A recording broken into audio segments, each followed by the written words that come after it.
Arratsaldeon, Euskaraldiaren aurkezpena egingo dugu oraintxe. Euskaraldia azaroaren 20tik abenduaren 4 bitartean izango da, baina aurreko lanak ere izan dira. Esaterako orain martxan den etxealditik Euskaraldira ekimena. Ekimen horren berri Euskaraldiaren webgunean izango duzu eta WhatsAppez ere ari gara Legazpiko taldean izena emanda zaudetenen artean banatzen. Baina gaur batez ere, ariguneak zer diren azaldu nahi dizuegu Legazpiarrei. Eta horretarako, hainbat lagun izango ditugu. Alde batetik, gonbidatu gisa, Euskara Elkarteen topaguneko lehendakariak Ike Amonarriz, Euskaraldiaren Legazpiko batzordeko Asier, udaletik zinegotzi den Amaia Zaldua, eta ariguneetan parte hartuko duten hainbat lagun. Einaut, Aitor eta Gurutze. Tira, aurrera egingo dugu. Lehenik eta behin, zuri galdera, Amaia Zaldua, zinegotzia gure udaletxean, arigunekin hasi aurretik gogora ditzagun Euskaraldian berriz ere izango ditugun bi rol nagusiak, belarriprest eta ahobizi. Bai, hala da. Udalaren izenean hitz egiten dut eta esan beharra daukat aurreko edizioan bezalaxe, oraingoan ere Legazpiko udalak Euskaraldia ekimena sustatu eta laguntzen duela. Eta bai, zuk esan bezala, ahobizi eta belarriprest rolak ez dira aldatuko. Ahobiziak euskaraz ulertzen duten guztiekin euskaraz egingo du. Lehen hitzak beti euskaraz egiten ditu. Eta belarriprest gaitasuna eta aukeren arabera erabakiko du euskaraz noiz eta norekin egin. Beti ez du euskaraz egingo, ulertzen duten guztiekin, baina euskara dekienei euskaraz hitz egiteko eskatuko die. Hala ere, horretako izena emateko aukera udazkenean irekiko da, bitartean edozein zalantzarako Legazpiko batzordearekin jarri daiteke harremanetan. Gogoan izan batzorde irekia dela eta nahi duenak har dezakela bertan parte. Aipatu dugu Asier, ariguneak aurkeztuko ditugula gaurkoan, baina zer dira ariguneak? Horiek izango dira aurten protagonista, baina zehaztu iguzu zer diren ariguneak. Bai, ariguneak taldeak izango dira, Euskaraldian talde moduan parte hartuko dute eta bete beharreko baldintza da, arigune horretako 80% izan beharko dela edo belarriprest edo ahobizia eta euskaraz denek, talde horretako kide denek ulertu beharko dutela. Taldea izan daiteke enpresa bateko departamentu bat, izan daiteke kirol elkarte bat, kultur talde bat edo batzorde jakin bat izan daiteke. Ariguneak izango dira barne ariguneak edo kanpo ariguneak. Aipatutako talde mota hau barne arigunea izango da normalean. Baina bezeroekin edo herritarrekin harremana daukaten guneak baldin badia, horiek kanpo ariguneak izango dira. Kanpo ariguneen kasuan posible da pertsona bakarra izatea kanpo ariguneko kide. Barne arigunen kasuan gutxienez 2 pertsona izan beharko dira. Eta ezaugarriak horiek dira, hobeto azalduko dute Legazpin arigune izango diran 2 edo 3 adibide hauek, eta zuek ere aukera edukiko duzu izena emateko arigune izateko, talde moduan arigune izateko, bai herriko batzordearen bidez edo baita Euskaraldiaren webgunearen bitartez. Esan dugun bezala, ariguneak zer diren garbiago ikusteko Legazpin izango diren 3 arigune aurkeztuko dizkizuet orain. Batetik Einaut, Gaztea Asanbladan arigune izango zarete, baina zehaztu nola gauzatuko duzuen hori? Bai, Asanblada arigune izango da, eta balioko digu pixkat, emateko jarripena oina arte eraman izan duen dinamikai. Esan, asanblakideek astero biltzen geanen, elkarren artean hitzitzeko aukeratzen dugu hizkuntza euskara da. Eta asanbladak ez esanik ez, beti euskaraz izaten dien. Orduan, hoi kontu neukita, bakoitzak bere situazio daukela. Danok ez dugu suerte iguala eta batzuk amaizkuntza euskara eukideun arren, beste batzuk etxen guraso gerdaldunek izan da gaztelera jaso du. Eta gazteek, gurason etxen bizitzea kondenauta garen hontan, horrek garrantzia handi hartzen doin dio, ez? Hortaz gain, kuadrilla bakoitzak bere hizkuntza ohitura dauzke, pertsona bakoitzak bere hizkuntza ohitura dauzke, baina hala ere, lortzen dugu asanbladan, bertan biltzen ganetan euskara izatera erabiltzen den hizkuntza. Eta hortaz gain, pixkat helburu bezala bai planteatzen dugu, asanbladak antolatzitun ekintza ezberdinetan da, gaztetxa irekitzen deunetan, bertan hizkuntza nagusi euskara izatea, ez? Gustoko litzaigukena jakinda gazte kuadrillen artean euskara ez dela precisamente gehien erabiltzen da hizkuntza, gaztelerak indar desiente daukela, eta, gustoko litzaigukena da, kuadrillak gaztetxea juten dienen, bai konstiente izatea eremu euskaldun edala, bertan euskara ziteko erosotasunek aurkitzea, eta azken baten hori dalako gure helburutako bat, ez? Herrin gaztedi euskaldun edukitzea. Arigunen identifikazio txartelak jarriko ditugu sarreran, eta barran, ez? Pixkat jende alik eta gehienek ikusteko. Zu Aitor berriz Legazpiko gazteak kiroi elkartetik zatoz. Zuek ere arigune izango zarete. Nola ez, gu ere arigune izatera animatu gara. Gaur egun Legazpiko pilota eskola 4 esparrutan banatu dago. Lehenbizi zuzendaritza legoke, bertan daren bilera eta tramite guztiaz euskeraz egiten dituzte. Bigarrenik,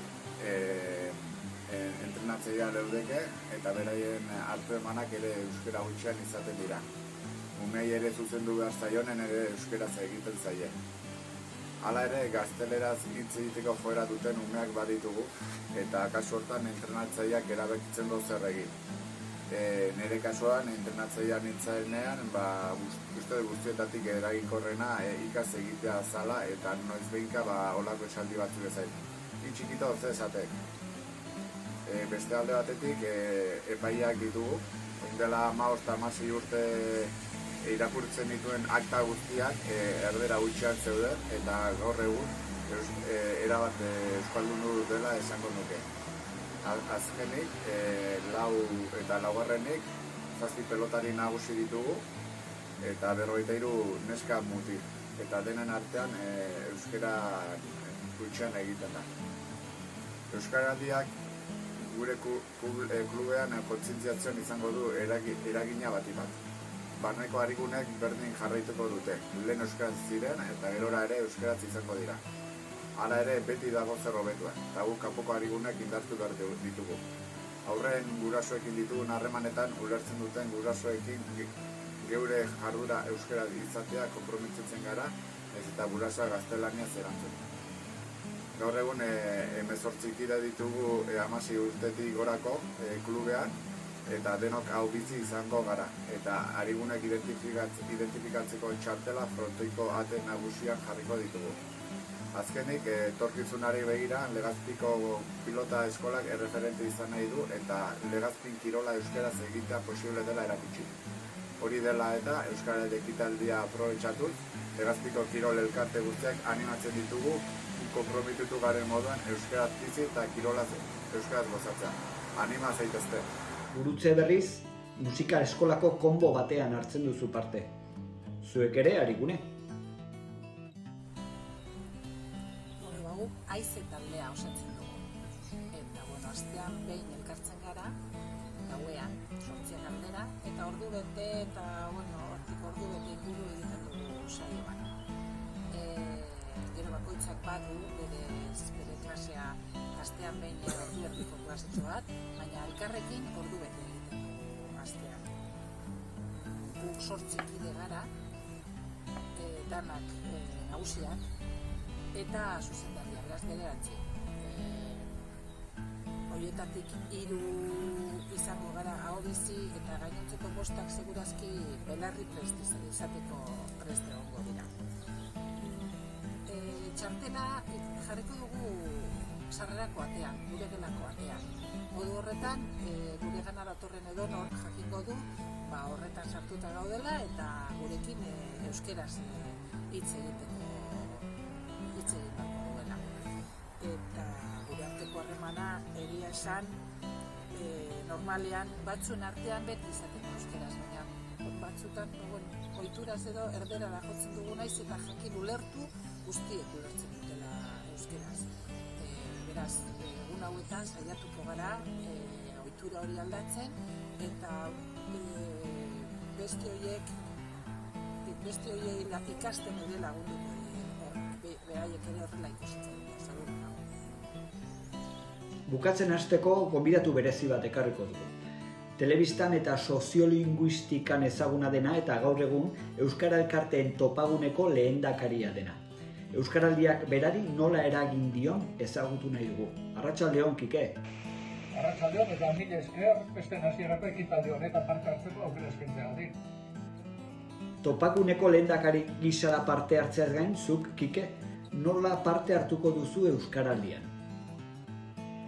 Izango nuke nire parteidetza personala beste dozein euskaltzalenaren antzekoa izango dela. Hori bai, topaguneko lehendakari izanik eta Galtzalde Euskara Elkarteko kide gisa, bestelako prestaketa bileretan edo ekitaldietan parte hartuko dut eta parte hartzen ari naiz jada, baina bestela egun horietan euskaltzale gisa beste dozein kasu honetan hau bizik egingo duenaren parekoa egingo dut, argia saiatu, aliketa jende gehienarekin eta aliketa gehienetan euskaraz egitea.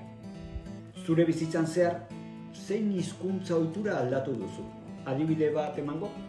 Bai, nire bizitzan jende askorekin aldatu dut hizkuntzaz, izan ere gaztean hitzenean, 13-14 urterekin, inguruko ikaskide guztiekin eta lagun guztiekin, ikusten erderaz egiten nuela. Familian ere erderaz desente egiten genuen, altxora monek ez egitelako, eta horrendik ere, biziren bizi bat, euskaraz guztik ere ez dakien da, orduan, jende askorekin aldatu dut hizkuntzaz eta gogoan du, momentu batean hasi ginenean kontzientzia hartzen eta euskaraz bizi nahi genuela gortu ginenean, lagun batzuk nola elkartu ginean eta egun batean nola erabaki genuen kontzientekin hizkuntzaz aldatuko genuela. Horregatik Euskaraldiak aukera oso ona eskaintzen digu hizkuntza aldaketa horiek egiteko. Azken batean, jende asko momentu berean adierazten du bere nahi hori eta uste dut oso helduleko egokia dela, aldaketa hori egin nahi duena egin ahal izateko. Eta gero normalian behin aldaketa hori egin da, beti ere erresago da mantentzea, edo, batzuetan kostatzen baldin bada ere, beti ere erresagoa izango bigarren aldiz aldaketa hori egin ahal izatea. Eta etxealdian gauden honetan ere, horretarako aukera asko izan ditzakegu. Eskerrik asko, Kike. Eskerrik asko zuei, eta ondo pasa festak balkoitan, etxean, edo paseo laburrak ematerako, baina alik eta gehien disfrutatu. Kike eta gainerako ere bai, mila esker. Zera, eta amaitzeko 2018an Euskaraldian Legazpiarrekin egindako bideo bat ikusiko dugu. Eskerrik asko guztioi eta animo. Kalean ikusiko gara.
gauza bera deskribatzen duten hitzak dira.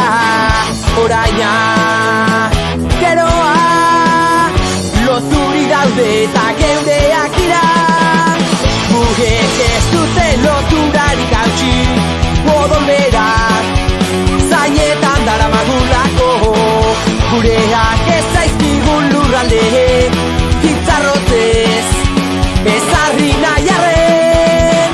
Baskira, sobra dago galdera, altuago, esan behar rotera. Zazpi lur, zazpi lagun, zazpi nota, lur bakar bat, herri bakar batera. Lapurdi, Araba, Baturri naiz Ebro, berdina adierazten dira. Hizkuntza, euskara, berdinarekin egiten baitira. Arrasoen hizkuntza gutxietxiz, kultura bat desagertarazi nahi zuten. Ohartu gabe eraso hartatik blindartuak irtengo ginela. Baskira, sobra dago galdera, altuago, esan behar rotera. Zazpi lur, zazpi lagun, zazpi nota, lur bakar bat, herri bakar batera.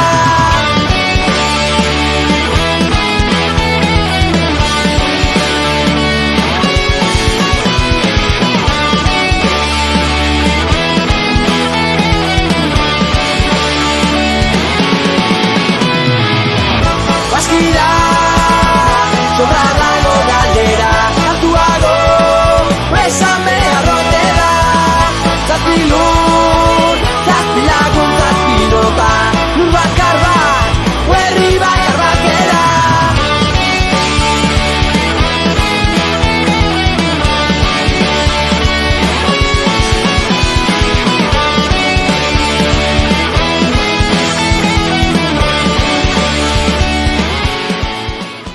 Ni euskaraz zu zergatik ez?